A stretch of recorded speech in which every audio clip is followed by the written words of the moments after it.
tính lại cái trống. Hello anh em.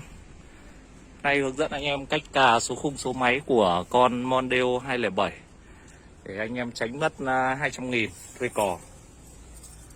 Cái con Ford Mondeo 207 này thì cái số khung của nó ở đây.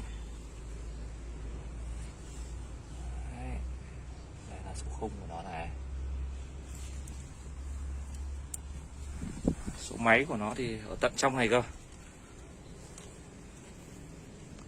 Đây. Đây, mọi người nhìn sâu xuống dưới này nhé. Đây. Đấy, số máy của nó ở đây. Đấy. Ở trong này thì nó bị bắn dầu mỡ lên, nó rất là bẩn, nên là mọi người chuẩn bị cái sắt rửa bát để đánh rỉ để cho nó trôi hết đi, xong dội tí nước vào lau lại mới. Thì sau dán cái giấy giấy than vào thì nó mới dính. Chuẩn bị cái giấy than này, một cái sắt tròn,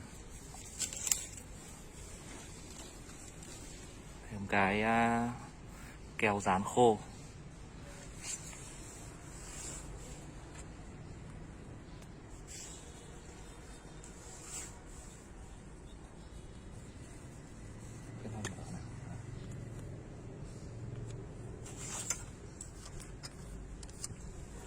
Cả số máy trước nhé.